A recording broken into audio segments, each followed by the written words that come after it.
የሳምንት ትምህርታችንን የኢየሱስ ሕይወት የሚለውን እንጀምራለን። ባለፈው ሳምንት ለመግቢያ ያክል የኢየሱስ ሕይወት የሚለውን አይተን ነበር። የምታስታውሱ ከሆነ ትንሽ ለማስታወስ በጣም አስገራሚና ጌታ ኢየሱስ ክርስቶስ ጠቅለል ብሎ ለመግቢያ የሚሆነውን ነው ሳምንት አብረን የተማርነው። የኢየሱስን ሕይወት ስናይ የዓለም ፈጣሪ የሆነው ኢየሱስ የማንኛውም ሰው ሕይወቱ እንዲሆን ፈቅዶ በምድር ኖረ። ማንኛውም ሰው ለመሆን በሰው ተፈጥሮ ውስጥ ማንኛውም ሰው የመሆን ፍላጎት የለንም። ሁላችንም ለየት ያለ ነገር ሁላችን ጋር ቢገኝ ደስ ይለናል። እሱን ሚዛን ለመጠበቅ ምናልባት እችኛዋን ክፍል ደግማት ይሆናል። ማንኛውም ሰው መሆንን መቀበል ማለት ባለድል መሆንን ዓለም መሆንን መቃወም ማለት እንዳይደለ እናያለን። ግን ባለፈው ሳምንት ያየነው የዓለም ፈጣሪ ማንኛውም ሰው ሆነ። ከማንኛውም ሰው እሱን ተቀብሎ ነው የመጣውና ሁል ጊዜ ማንኛውም ሰው እንደሆነን ማሰብ ታላቅ የሕይወት እድገት ትህትና እንደሆነ አየን። ሁለተኛ ከመወለድ ጀምሮ ደግሞ ሁሉንም ውርደት የተባለውን ከማንኛውም ሰው ያነሰን ሕይወት ተቀበለ። ፊልጵስዩስን አነሳ። ከሰውም የባሪያን መልክ ይዞ መጣ የሚለው የባሪያ ከሰው ያነሰ ማለት ከመወለዱ ጀምሮ የተወለደበት ቦታ ግርግም ይለዋል። የተለያየ እንትን አለው። ግን በዛም ሆነ በዚህ የእንስሳት ከተማ ላይ ነው የተወለደው። የእንስሳት ቤት የእንግዳ ማረፊያ በጊዜው እንግዶች ሞልተው ስለነበረ የተገኘለት ቦታ ያ ነው እና ያንን ተቀበለ ከሰው ያነሰ። ስለዚህ እሱ ያነሰ ነገር ከመረጠ እኛ ደግሞ ራሳችንን የቱ ጋር እናድርግ የሚለውን አየን። ከዛ ደግሞ ስለ ቤተሰቡ ሕይወትም አየን። የምታስታውሱ ከሆነ ቤተሰቡ ሕይወቱን ኑሮውን የሰዋ ሰው ነው። ለእግዚአብሔር ፈቃድ የሰው ናቸው ሁለቱ።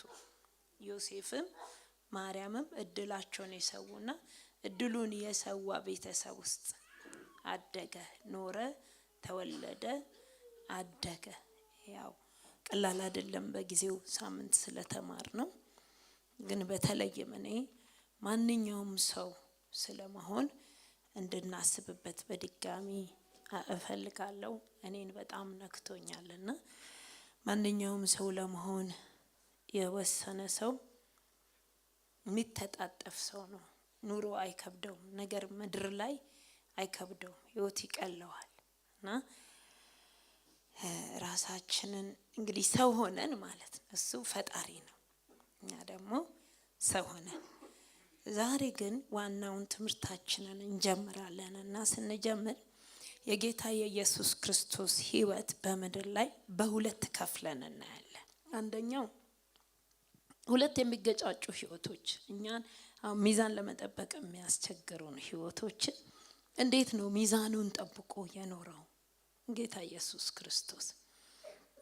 ጌታ ኢየሱስን ዝም ብለን ለማሞገስ ለማወደስ ምናምን ብለን አይደለም። በነገራችን ላይ በሕይወቱ እርግጠኛ ሆነን ነው እንጂ እኮ ለአጉል ውዳሴና ሙገሳ ፈላጊም ወይም ደግሞ እኛም ጌታ ስለሆነ አዳኛችን ስለሆነ ስለምንወደው ያልኖረውን ሕይወት አሞጋክሰን ልንሰጠው አይደለም። ጌታ ኢየሱስ ክርስቶስ በእርግጥ የኖረው ሕይወት ነው እና የሁለት ሕይወቶቹን እናያለን። እንግዲህ እንደ እኛ አይደለም፣ እኛን ነው የሆነው። ጌታ ኢየሱስ ሰው ነው የሆነው። ሙሉ ለሙሉ አምላክነቱን ሙሉ ለሙሉ ሰውነቱን ሙሉ ፍጹም አምላክ ፍጹም ሰው ነው እና ፍጹም ሰው ስንል ፍጹም ሰው ነው። በቃ ግን ኃጢአት ያልተገኘበት ሰው ነው። በቃ ልዩነቱ። ኃጢአትም ያልተገኘበት ራሱን ከኃጢአት ጠብቆ ነው በነገራችን ላይ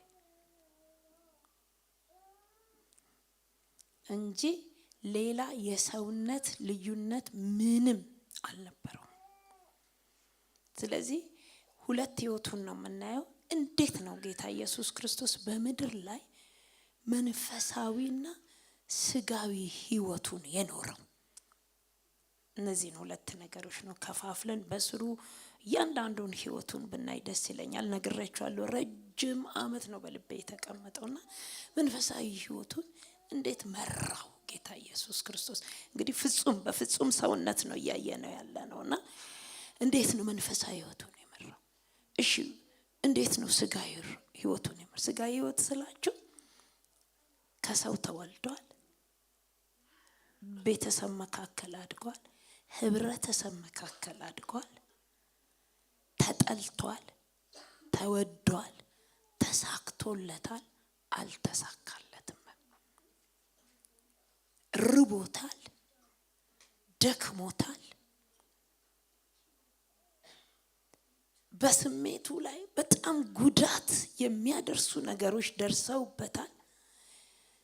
በስነ ልቦናው ላይ ዳግም ማገገም የማይችልበት ጉዳቶች ደርሰውበታል።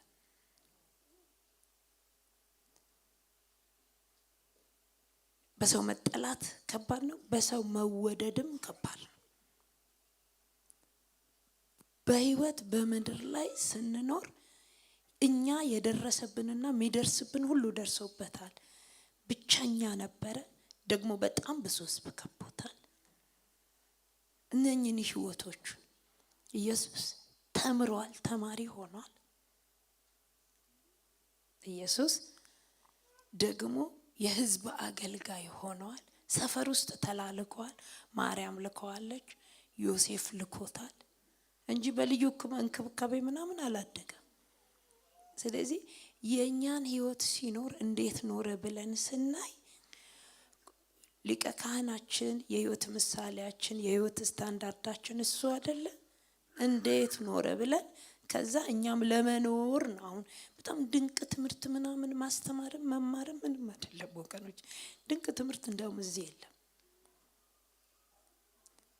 ድንቅ ትምህርት ለማስተማርም ጥረት አናደርግም።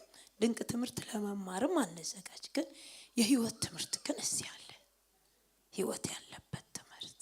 ስለዚህ የምንማራቸውን ነገሮች በሙሉ ወደ ህይወታችን እናስገባው። እግዚአብሔር ይመስገን። ስለዚህ ልክ እኛን ነበርና እንደኛ ሲኖር መንፈሳዊ ህይወቱን እንዴት መራው?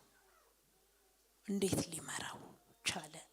ከዛ ስጋዊ ህይወቱንሳ ከሰው ጋር የነበረው ህይወት ከራሱስ ጋር የሚለው በጥልቀት እያየን እንማራለን ማለት ነው። እና መንፈሳዊ ህይወቱን ሲኖር መጀመሪያ አንድ ነገር እንድናስብ የምፈልገው የመጀመሪያውን ህይወቱን በወላጆቹ ስር ነው የተዳደረው። እንደምታውቁት ሄሮድስ እንኳን ሊገለው ሲል ማርያምና ዮሴፍ እንደ ወላጅ አግዘውታል። ምን እንዳረጉት እዚህ ይላችኋል አይደል? ይዘውት ሸሽተዋል። እና የህይወቱ የመጀመሪያው በማይችልበት ዘመን ላይ ህይወቱን የቻሉለት እናቱና አባቱ ነበሩ። ሌላስ ተጨማሪ ማን ነበር? እግዚአብሔር ነበር። የእግዚአብሔርን ድርሻ ላሳያል። ለማርያም ሊገደል እንዳላወቀና ለማርያምና ለዮሴፍ ሄዶ እግዚአብሔር ሊገደል ነው። ይሄ የማን ድርሻ ነው? የእግዚአብሔር አይደለ? እግዚአብሔር ሄደና ሊገደል ነው፣ ልጁ ሊገሉብኝ ነው። ይሁት እግዚአብሔርን እዚህም ጋር እኮ በጣም ከባድ ትህትና እኮ ነው የምታዩት። ምን ሲመጡ አይረፈረፋቸውም እንዴ? ህግ ሰርተው ህግ የሚጥሱ ሰዎች ገጥሟቸው አያውቅም? ልብሳቸውን አውልቁ ብሏቸው አያውቅም? የህጉ ባለቤት ሆነው ህግ ሲጥሱ ህጉን ሰርቶት ህጉን አልጣሰም። እግዚአብሔር በጣም እግዚአብሔርን ትኩር እዩት። ኢየሱስን መስቀሉ ማማ እግዚአብሔርን ፍጥጥ ብላችሁ ብታዩ በጣም ነው የምትደነግጡት። በየቀኑ ፍጥጥ ብላችሁ ብታዩት አልጣሰም። ህጉን ይተዳደርበታል። አይገርማችሁ? ህጉን አስተዳዳሪ ብቻ ነው፣ የህጉም ተዳዳሪ ነው። ጌታ ኢየሱስ ክርስቶስ የመጀመሪያ ህይወቱን ኃላፊነት በወላጆቹ ስር ነው የሆነው። አይገርማችሁ? እግዚአብሔር መጥቶ አሽሽ አለው። አሽሽ ሰውየው ይገለዋል አለ። የትኛው ሰውዬ? ቀበሮ የተባለ ሰውዬ። ቀበሮ ጫካ ለጫካ መሄድ ቀበሮ ይለዋል አይደል? ታስታውሳላችሁ? ቀበሮ ይባላል። ሄሮዶስ ነገረኛ ነው። ሄሮዶስ ገዳይ ነው። ሄሮዶስ ከሱ ከፍ ያለ ሰው አይፈልግም። ሄሮዶስ መቀኛ ነው። ሄሮዶስ አድኖ ይነግሳል። ሄሮዶስ ሾሎክላካ ነው። ሄሮዶስ አገናዛቢ አይደለም። እና ይሄ ሰው እስከሚሞት ድረስ አይገርማችሁ? ዞር አድርጉልኝ ልጁን አለ። ጽዋ ሞላ። ከዛ በኋላ ግን ወላጆቹ የሚገባውን አድርገው ጡት አጥብተዋለች ማርያም። ታውቃላችሁ? ማርያም ጡት ታጠባው ነበር፣ ትመግብ ነበር። አንተ ልጅ ተው ትለው። እስቲ ፈጣሪ እጁ ሲመታ ተመልከቱ። ይሄንን አስባችሁ ታውቃላችሁ? እግዚአብሔር እጁ ተመታ። እግዚአብሔር አንተ ልጅ ነግሬህ የለ እንዴ ተባለ። እግዚአብሔርን ጎረቤቶች እስቲ አባት የት ነው ያለው ተባለ። እግዚአብሔር ሰው ሆኖ ማለት አሁን እግዚአብሔር መሆኑ ያኔ ቢታወቅ ምንድነው የሚሆነው? እንዴት ነው ሰው ከሱ ጋር የሚኖረው ብላችሁ ታስባላችሁ? እግዚአብሔር ሰው ሆነን አማርኛ ብቻ አይደለም ሲያሳዝን ብለን መስቀል እያየን የምናለቅስለት አይደለም። በጣም ከባድ ነው። እግዚአብሔር ሰው ሆነ ከባድ ነው ወገኖች። እግዚአብሔር የኔ ያንቺ ፈጣሪ ያንተ ፈጣሪ እግዚአብሔር እነዚህን ግዑዝ ፍጥረታት በቃሉ ብቻ የፈጠረ እግዚአብሔር ወልድ እሱ ነው ሰው የሆነ።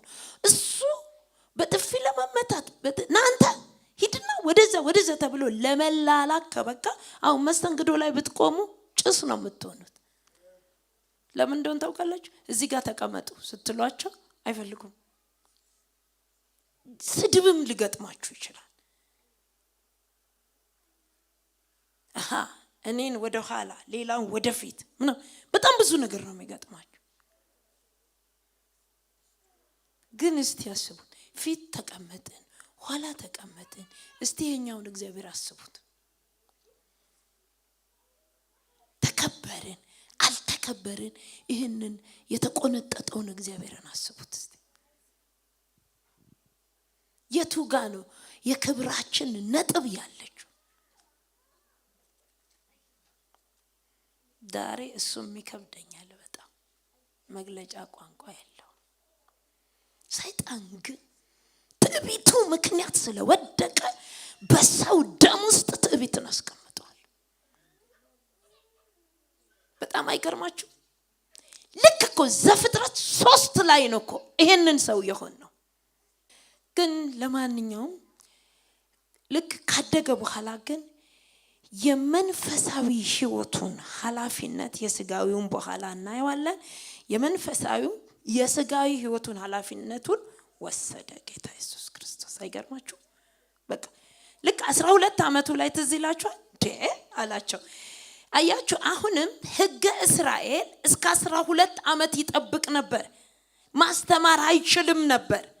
ልክ 12 አመት ሲሞላው ኢየሱስ ብቁ ሆኖ ነው የተገኘው። ይሄ ልጅ ከየት ነው የተማረው? ከየት ነው ጥበቡን ያገኘው? እስከ 12 አመት ግን ይዘጋጅ ነበረ ማለት ነው። ኃላፊነት መውሰድ ጀመረ ልላችሁ ፈልጌ ነው። 12 አመቱ ላይ ኃላፊ። ከዛ ማርያምና ዮሴፍ መጡ። ታስታውሳላችሁ? መጡና አንተ ምን ሆነ ነው ምናምን አላችሁ። በአባቴ ቤት ነው የምላችሁ፣ መሆን አይገባኝም እንዴ አላቸው። ምን ልላችሁ ፈልጌ ነው? ልክ የመጀመሪያ ህይወቱን የመንፈሳዊውን የስጋዊ ህይወቱን እናትና አባቱ ናቸው የተወጡለት ከእግዚአብሔር ጋር ሆነው ሶስት ሆነው ማለት ነው። ባለፈው ሳምንት አንስቻለሁ። በደንብ ኢየሱስ አናጺ ነበር፣ የአናጺም ልጅ ነበር። ወላጆቹን ይረዳ እንደነበረ በኋላ እናያለን። የስጋ ህይወቱን ስናይ የሚረዳ ሆኖ ኃላፊነቱን አባትም እናትም ተወጡ፣ እግዚአብሔርም ተወጣና ካደገ በኋላ ግን ልክ እንደ ሙሴ ካደገ በኋላ ውሳኔ ወሰነ እንደሚል እድገት የሚፈለግብን ለዚህ ነው። ኃላፊነቱን መወጣት ጀመረ ኢየሱስ። ቤተክርስቲያን ውስጥ ያላደገ አማኝ በጣም አስቸጋሪ ነው ብታዩ። አያውቅም እንዳትሉ ያውቃል፣ መዝሙር ያውቃል፣ መጽሐፍ ቅዱስ ያነባል፣ ጸሎት አይቀርም፣ ከባድ ነው። አድጓል እንዳትሉ ህይወትን ወደ መሬት ሲያወርደው አይችልም። ለዚህ ነው ጌታ ኢየሱስ ክርስቶስ ምን አለ? ሂዱና ወደ ዓለም ስበኩ፣ ኢየሱስ ያድናል በሉ፣ ከዛ በኋላ አሳድጓቸው ነው ያለው እኮ ማርቆስ 16። እንዴት? ደቀ መዛሙርት አድርጓቸው። ደቀ መዛሙርትነት ኃላፊነት የመረከብ እድሜ ማለት ነው። አንድ ሰው ደቀ መዝሙር ሆነ ማለት ኃላፊነት ለኃላፊነት መብቃት ጀመረ ማለት ነው። በህይወት አለማደግ በቤተክርስቲያን ውስጥ የማያድግ ሰው፣ ምክንያቱም የሚያድግ ሰው ልክ ኢየሱስ ክርስቶስ በወላጆቹና በእግዚአብሔር እንክብካቤ ደረሰና በኋላ ግን የቴቱ ጋር እንዳደገ ትመለከታላችሁ። የሚገርማችሁ ይሁኛ 20 ዓመት ሙሉ ቸርች ለምን ቀረህ ማለት አለማደግ እንደሆነ ታውቃላችሁ። 20 ዓመት ሙሉ ባይብል ስተዲ ለምን ቀረ? 20 ዓመት ሙሉ እንትን ነበር እኮ 20 ዓመት ሙሉ አገልግል ማለት አለማደግ እኮ። ያደገ ሰው ኢየሱስ ክርስቶስ አደገ 12 ዓመቱ ላይ ሕገ እስራኤል 12 ዓመት ይጠብቅ ነበር። በቂ ሆኖ ተገኘ፣ ሰዎች ተገረሙ ይላል። ሙሴ ካደገ በኋላ ነው የሚለው። ካደገ በኋላ ከባባድ ውሳኔ ንጉስ መባልን እምቢ አለ፣ ጠላ። በኃጢአት የሚገኙ ነገሮችን እምቢ አለ ካደገ በኋላ እንጂ በጉትገታ በፓስተር ብዛት። ፓስተር አልነበረውም ታውቃላችሁ አይደለ? ሙሴ አንደኛ ግብጽ ቤተ መንግስት አደገ። ከዛ ሚዲያም ነው እኮ የገባው። 80 ዓመቱ ላይ ሲመጣ ጎትጓች ምናምን። መጽሐፍ ቅዱሳችሁን ብታነቡ አብዛኞቹ ያደጉ ሰዎች በሙሉ በጣም ባስገራሚ ሁኔታ አገልጋይ የሌላቸው ናቸው። በጣም ትደነግጣላችሁ። ተመልከቱ፣ ዳንኤልን 7 ጊዜ 77 አንስተናል። በነገራችን ላይ የሚያድግ ሰው በጣም አገልጋይ ላይ ትኩረት እንደማይወስድ ነው የምነግራችሁ። መንፈሱ ቅባቱ ራሱ ያስተምራችኋል። ለመማር ፈቃደኛ የሆነ ሰው ስለዚህ ራሱን ቻለ ልላችሁ ፈልጌ ነው። ኢየሱስ ልክ ከወላጆቹና እግዚአብሔር ከሚመራው እግዚአብሔር አሁን ሙሉ የህይወቱን ኃላፊነት ወሰደ። መንፈሳዊ ኃላፊነቱን በብቃት ወሰደ። ታዲያ በብቃት ወስዶ ምን አደረገ ብትሉ መንፈሳዊ ህይወቱ ላይ የመጀመሪያው እንዴት መራው ብትሉ፣ እንዴት መንፈሳዊ ህይወቱን አሳደገ ብትሉ፣ እንዴት ቻለው ብትሉ የመጀመሪያው የጸሎት ሰው ሆኖ የጸሎት ህይወት በከባድ ሁኔታ መንፈሳዊ ህይወቱን የጠበቀበት ዋነኛው የጸሎት ጊዜ ነበር። ለዛው ልንገራችሁና የጸሎት ጊዜ ሲባል የግል የጸሎት ጊዜ ነበር። እስቲ እቺን ብቻ በሉልኝ። እስቲ የግል የጸሎት ጊዜ። አይ በደንብ በሉልኝ። የአብዛኞቻችን ህይወት በህብረት የጸሎት ጊዜ ነው ያለነው። በጣም ወሳኝ ወገኖች፣ የአብዛኞቻችን ህይወት በአገልግሎት የተሸፈነ ነው። በአገልግሎት ውስጥ እንደምታውቁ ስልጠና ይሰጣል፣ የጸሎት ጊዜ አለን። እቺ ቤተክርስቲያን ደግሞ ትጸልያለች። አብዛኛው የታጀብነው በግል የጸሎት ጊዜ አይደለም፣ በህብረት የጸሎት ጊዜ ነው። የህብረት የጸሎት ጊዜ አዎ በጣም በጣም በጣም አስፈላጊ ነው። ግን እጅግ በጣም አስፈላጊ የምንጠየቅበት የግል የጸሎት ጊዜ ነው። የግል የጸሎት ጊዜ የመጨረሻ የግል የጸሎት ጊዜ በሉ እስቲ። ጌታ ኢየሱስ ክርስቶስ መንፈሳዊ ህይወቱን የያዘው ያሳደገው የመራው ያበቃው በግል የጸሎት ጊዜ ነው። ማርቆስ 1:35 ብዙዎቻችሁ ታውቃላችሁ። የግል የጸሎት ጊዜ ነበረ ወይ? መጽሐፍ ቅዱሳዊ መረጃ ነበረ ነው? አዎ። ሉቃስ 5:16 የማቴዎስ 14ቱን ትንሽ ከፍ ብለሽ ሉቃስ 6:12ቱንም ትንሽ ከፍ ብለሽ አንብቢልኝ። ኢየሱስም እጠይቃችኋለሁ በሰንበት በጎ ማድረግ ተፈቅዷልን ወይስ ክፉ ነፍስ ማዳንን ወይስ መግደል አላቸው። ሁላቸውም ዙሪያውን አየና ሰውየውን እጅህን ዘርጋ አለው። እርሱም እንዲህ አደረገ። እጁም እንደ ሁለተኛይቱ ዳነች። እነርሱም ቁጣ ሞላባቸው። በኢየሱስም ምን እንዲያደርጉበት እርስ በርሳቸው ተባባሉ። በእነዚህም ወራት ይጸልይ ዘንድ ወደ ተራራ ወጣ። ሌሊቱንም ሁሉ ወደ እግዚአብሔር ሲጸልይ አደረ። እሺ ማቴዎስ 14 ሁሉም በልተው ጠገቡ። የተረፈውንም ቁርስራሽ 12 መሶብ ሙሉ አነሱ። ከሴቶችና ከልጆችም በቀር የበሉት 5000 ወንዶች ያህል ነበረ። ወዲያውም ሕዝቡን ሲያሰናብት ሳለ ደቀ መዛሙርቱ በታንኳይቱ ገብተው ወደ ማዶ እንዲቀድሙት ግድ አላቸው። ሕዝቡንም አሰናብቶ ይጸልይ ዘንድ ብቻውን ወደ ተራራ ወጣ። በመሸም ጊዜ ብቻውን በዚያ ነበረ። የማርቆስ 1:35 ብታነቡ በአብዛኛው የብቸኝነት የጸሎት ጊዜ ነበረው። ጌታ ኢየሱስ ከማ ሁሉ ተለይቶ ነው መሰላችሁ? ቅርብ ከሚላቸው ከደቀ መዛሙርቱ ቤተሰብ የሌለበት ወደ ተራራ ወጣ። ወደ ተራራ ወጣን። ሌሊት ይጸልይ ነበረ። የግል የጸሎት ጊዜ ነበረው ኢየሱስ። ትክክለኛ የውስጥ የህይወት ጥንካሬና ትክክለኛ እድገት ወገኖች፣ በህብረት መጸለይን መጽሐፍ ቅዱስ በጣም ግድ ይለናል። በህብረት ወገኖች። ነገር ግን የግል የጸሎት ጊዜ ሳይኖረን የህብረት ጸሎት ብቻውን አያዛልቀንም። ሁሉ ሰው ምን ማለት መሰላችሁ? በህብረት ለመጸለይ ስንመጣ የየግል ችቦአችንን ይዘን አንድ ደመራ ለማቀጣጠል መምጣት ማለት ነው። የግል ችቦአችን ሳይነድ ሁሉ ጊዜ ከደመራ ላይ የሚነድ እሳት ለመውሰድ የምንመጣ ከሆነ ሁሉ ጊዜ ተንገታጋች ልጆች የሆንን የማያድግ ህይወት ያለን ለጠላት ተጠቂ እንሆናለን። ምክንያቱም ህብረት ጸሎቱ ከሌለ እኛ የለንም ማለት ነው። እንደገና ጥልቅ የሆነ ግንኙነት ከእግዚአብሔር ጋር የምናደርገው በግል ነው። ጥልቅ የሆነ ወሬ እኛ እኮ በግል ሰዎችን የቀጠርነው ማንም እንዳይኖር የምንፈልግባቸው ቀኖችና አጀንዳዎች አሉን አይደለ? በግላችን ሰው ለብቻህ ነው የምፈልገው ስንል አንድ ለየት ያለ ነገር አለ ማለት ነው። በነገራችን ላይ እግዚአብሔር መጀመሪያ በነጠላ ነው ሊያውቀን የሚፈልገው። ልጆች ቢኖራችሁ እያንዳንዱ ልጅ እንደየማንነቱ በግል የማታገኙ ከሆነ በትክክል አታሳድጓቸው። በህብረት የምታሳድጓቸው ከሆነ የግል የጸሎት ጊዜ ነበረው። ኢየሱስ መንፈሳዊ ህይወቱን ሰው ሆኖ ሲኖር የጠበቀው ከምንም በላይ በግል የጸሎት ጊዜ ነው። ኢየሱስ ከጸለየ እኔና እናንተ ባለመጸለይ ምንድነው የምንሆነው ብላችሁ አስቡ።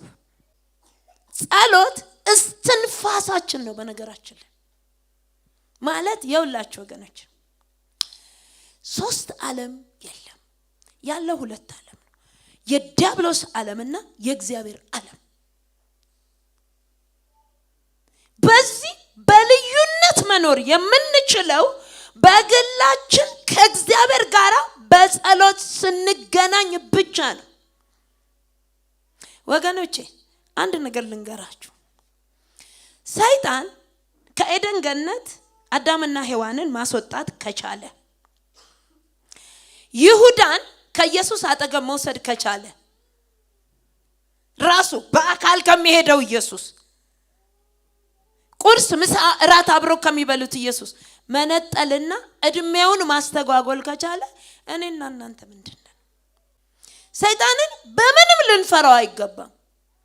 ህይወታችንን መጠበቅ ግን ግዴታ ነው። መጽሐፍ ቅዱስ የሚለን የሚውጠውን ፈልጎ እንደሚያገዛ አይጥ አይደለም፣ ውሻ አይደለም፣ ድመት አይደለም፣ አንበሳ ነው የሚለው። ህይወት ካልተጠበቀ ሰይጣን አንበሳ ነው። አንበስነቱን የምንክደው ከእግዚአብሔር ጋር በሚኖረን የግል ህይወት ነው። በነገራችን ላይ ባለፈው ጸሎት ላይ መንፈስ ቅዱስ ያጥቃተተ ነበር። ሁለት እናቶች አንዷ ልጇን ገላለች። አገር ነው የረበሸችው። አንደኛ የሷ ያልሆነው የኔ ነው፣ ዋሽታ ነው፣ ታውቃለች፣ ተሳስታ አይደለም፣ የኔ ነው ብላ መቀማት ነው የፈለገች። በጠበጠች ነገር ምን እስኪምን ቤተ መንግስት ንጉሱ ጋር እስኪደርስ ድረስ። የግል ህይወቱን የማይጠብቅ ሰው በማንኛውም ሰዓት እቺን በደንብ ስሙኝ እግዚአብሔር ልጆች፣ በማንኛውም ሰዓት ለሰይጣን የተጠቃ ነው። አእምሮ በየትኛውም ሰዓት ይወረወርበታል ፍላጻ። ስለዚህ ይሁዳ ሊሆን ይችላል። በነገራችን ላይ ማንም ልንሆን እንችላለን። ያለንበት ዓለም የዚህ ዓለም ገዢ የሚያስተዳድርበት ዓለም ላይ ምን እያልነው ነው ያለነው? አትገዛኝም እያለን የምንኖር ሰዎች ነን እኮ። ብዙዎቻችሁ እኮ በአትገዛኝም እኮ ኑሯችሁን እየጎዳችሁ እኮ ነው ያላችሁት። ልጆቻችሁን እየጎዳችሁ እኮ ነው ያላችሁት። ቤተሰባችሁን እየጎዳችሁ እኮ ነው ያላችሁት። አትገዛኝ ኑር አልኖርም እያልነው። ህይወት ካልተጠበቀ ማለት ነው፣ ዕውቀት ከሌለን ወደ ዕውቀት መጽሐፍ ቅዱሳችን እናየዋለን። ጌታ ኢየሱስ ክርስቶስ በጸሎት ብቻ አይደለም በቃሉ ነው ህይወቱን የጠበቀው። ይሁዳ እኮ ከመሬት ተነስቶ እኮ አይደለም እንደዛ የሆነው። ነገር ግን ህይወት ካለመጠበቁ እዛው ኢየሱስ ጋር እየኖረ እዛ ሳይጠፋ ከኢየሱስ ጋር ማንኛውም ሰው ሆነ ማለት አልጠጣም አላጨስም ምናምን። እኔ ዛሬ እኮ በጌታ በኢየሱስ ስም እንትንም እንደ ቸርቿ ራሷ ታውቀኛለች ምናምን አይሰራም። ሰይጣን ተግባር ነው የሚፈልገው። ባይገርማችሁ ተግባር መረጃ ብሎ የህይወት ተግባር እንደዛ ልብሳቸውን እንደቀደደው ያስቀዋ ልጆች እንጂ ምን ልሳኑን ፈራሉ። ልሳኑን ምናምን እኮ አይፈራም። ልሳን ምናምን እኮ ሰይጣን አይፈራም። ህይወት ነው የሚፈራው ሰይጣን። የኔን እዚህ ቃል ማካፈል ለሱ ቁም ነገር አይደለም፣ በእውነት ነው መነግራችሁ። 7 PhD መጽሐፍ ቅዱስ ብማር ሰይጣን እንዳውም እመቸዋለሁ ልንገራችሁ። እግዚአብሔርን ከመፍራት ይልቅ ድፍረት ያስተማሩት እንዳውም የተማሩት ናቸው። የተማሩት ስላችሁ ደግሞ እኔ መጽሐፍ ቅዱስ ነው ያልኩት። አይደነግጥም ሰይጣን። ህይወት ካየ ከእግዚአብሔር ጋር ህብረት በትክክል ያላቸውን ሰዎች አይችልም ስላችሁ አይችልም። እነሱ መቅሰፍት ያቆማሉ። ታውቃላችሁ? ቤተሰቤ ውስጥ ገብተ የልብህን ማድረግ አትችልም ይሉታል። በር ላይ ነው የሚያናገራቸው። ዘሎ አይገባም። ቀዳዳ ደፋይ ናቸው። በትዳር ውስጥ ደፋይ ናቸው። በልጆች መካከል ደፋይ። አንዳንድ እኮ ልጅ በእናት በአባቱ ጸሎት ነው ታገኘዋታላችሁ። ቆይ ከእናት ከአባታችሁ ስትለዩ ሰይጣን ቴንኪው መጥቻለሁ፣ ማሚ ያለች ዳዲ አሁን ትዳሩ እንደምን ዋልሽ ብሎ ይመጣል። አሁንማ እየዘነጡ መተኛት ይቻላል። በብዬ ተነስና ጸልይ አባቴ ደሞ ቆይ እስቲ ሐሳብ ልቀይር። ግን አንተ ተነስ እኮ ነው የምልህ። በፍላጎት እኮ ነው ቸርች የምትሄደው አንቺ ስላልሽ ነው። ይቻላል። አሁን አለ ህይወት ከፊት አይዟችሁ አለ ህይወት በጣም አስገራሚ ነገር በግል ነው የሚመጣው። እኛም የተማርነው እኮ እንደዛ ህይወት በግል አነጋግሮ የግል ህይወታቸውን ከእግዚአብሔር ጋር የሚጠብቁት ኢየሱስ ክርስቶስ የግል ህይወቱን ከልጅነቱ ጀምሮ ነው የጠበቀው። በ12 ዓመቱ መቅደስ ገብቶ ለማስተማር ብቃት ነበር። ስለዚህ አዋቂዎቹ ተደነቁ፣ መጽሐፉን የሚያውቁ አስተማሪዎች ተገረሙ። መቼ ነው ይሄ ልጅ የተማረው? አናጺነት እየሰራ ነው። ለእናት ለአባቱ ይታዘዝ ነበር ይላል መጽሐፍ ቅዱስ። በ12 ዓመቱ ብቃት፣ በ12 ዓመት ገና ከእንቅልፍ ለመቀስቀስ ከባድ የሆነበት ጊዜ። ኢየሱስ ግን ብቁ ነበረ። እንዳንቺው 10 ምናምን ዓመት ልጆች እንዳንቺው ሰው ነበር፣ እንዳንተው ሰው ነበር፣ ግን ብቁ ነበር።